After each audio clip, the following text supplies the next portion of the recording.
Bismillahirrahmanirrahim. Assalamualaikum warahmatullahi taala wabarakatuh.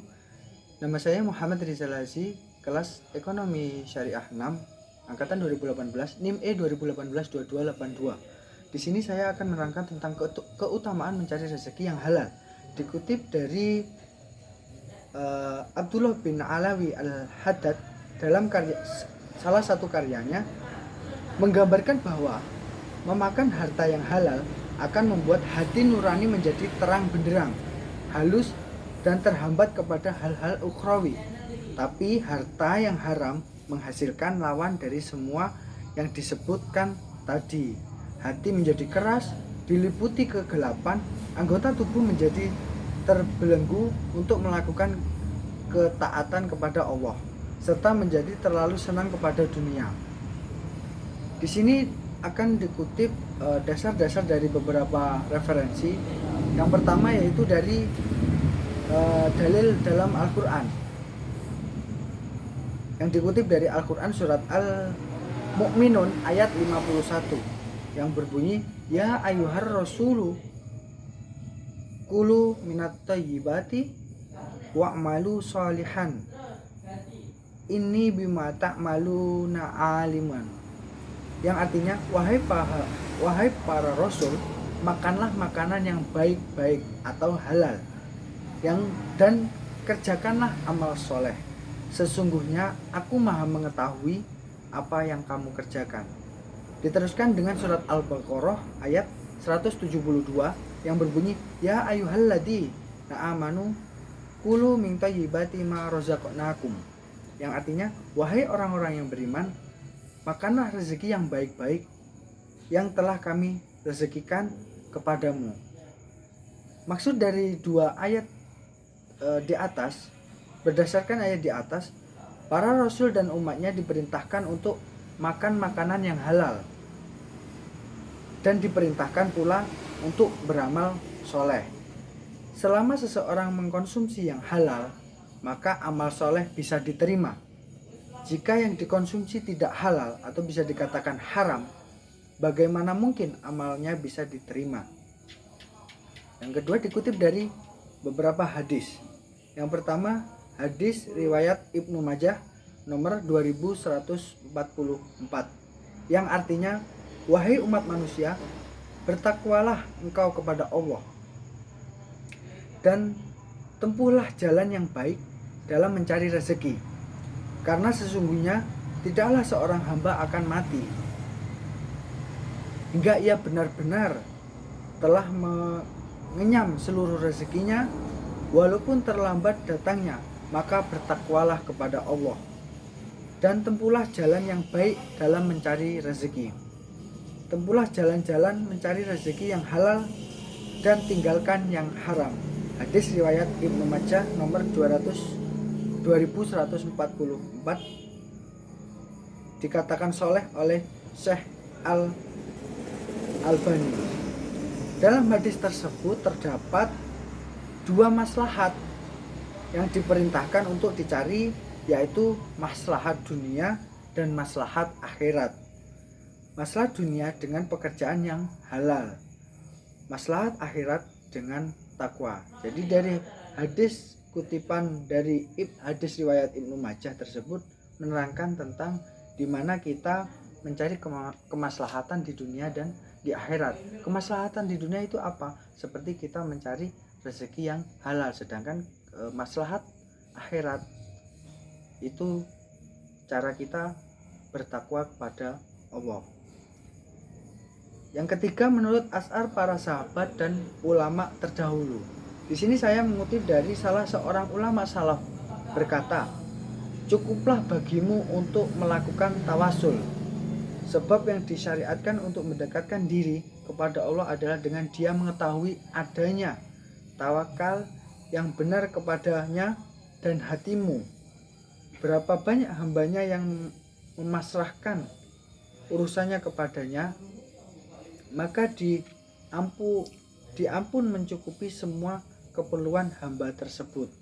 Kemudian ulama ini membacakan ayat tersebut di atas. Maksudnya ini berkesinambungan dengan hadis yang contoh dari dalam hadis tersebut, maka ketika kita bertakwa di dunia, maka rezeki pun akan selalu tercukupi dengan rezeki-rezeki yang halal.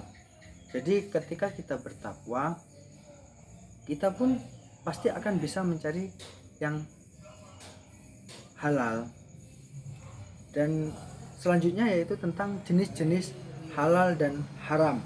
Berdasarkan firman Allah dan hadis Nabi Shallallahu Alaihi Wasallam, dapat disimpulkan bahwa jenis-jenis makanan yang halal ialah yang pertama, semua makanan yang baik, tidak kotor dan tidak menjijikkan. Yang kedua, semua makanan yang tidak diharamkan oleh Allah dan Rasulnya. Yang ketiga, semua makanan yang tidak memberi madorot, tidak membahayakan kesehatan jasmani dan tidak merusak akal, moral, dan akidah. Yang keempat, binatang yang hidup di dalam air, baik air laut maupun air tawar.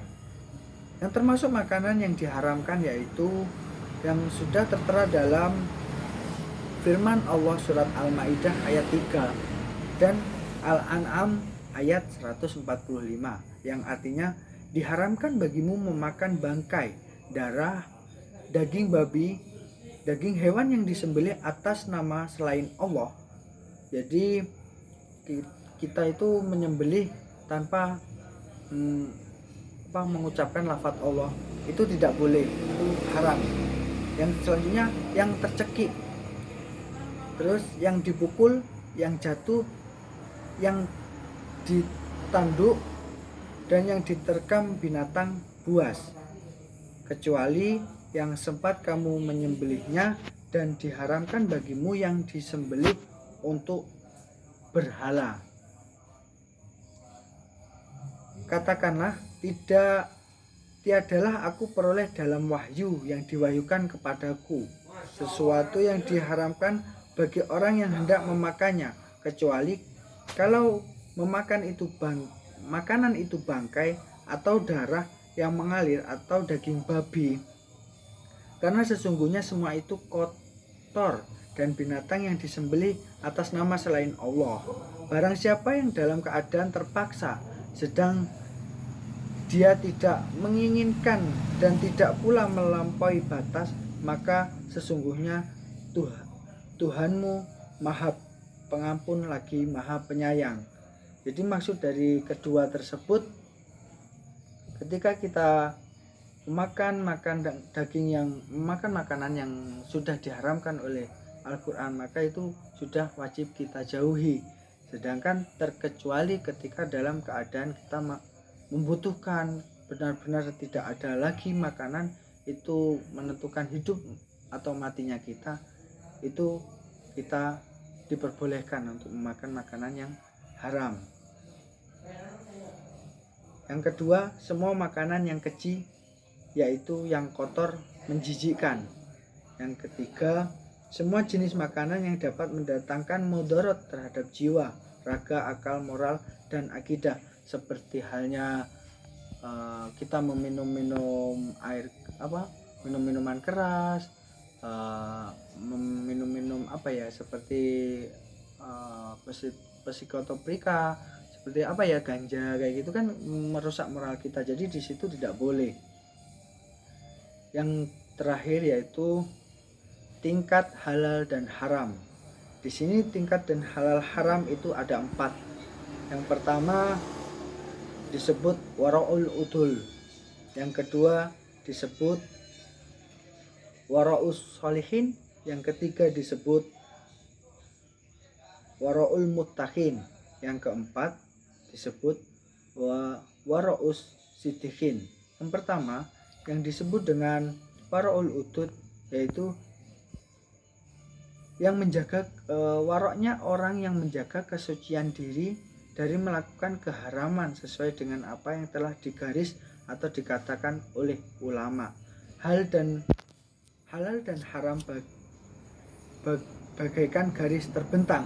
Ujung yang satu adalah hal yang halal dan ujung yang lain adalah yang haram.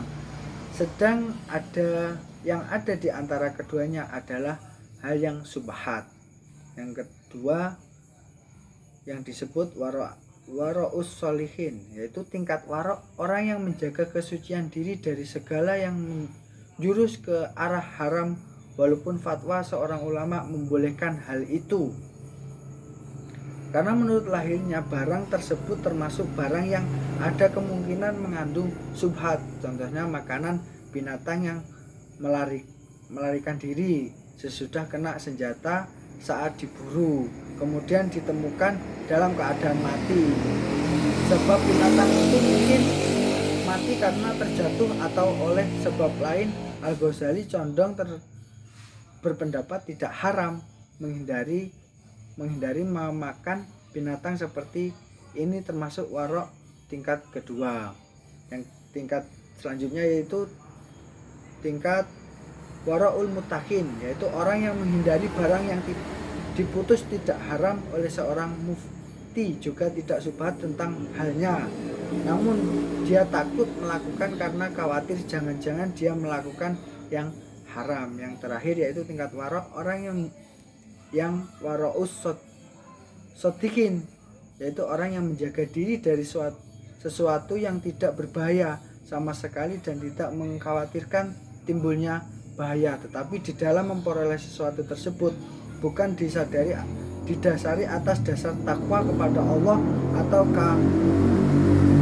khawatir menjurus kepada hal-hal yang mudah menimbulkan kemakruhan atau maksiat, disebut wara'us sidikin. Contohnya menghindari minuman air dari saluran atau bengawan yang dibangun oleh penguasa. Sekian dari presentasi yang saya jelaskan tentang keutamaan mencari rezeki halal haram.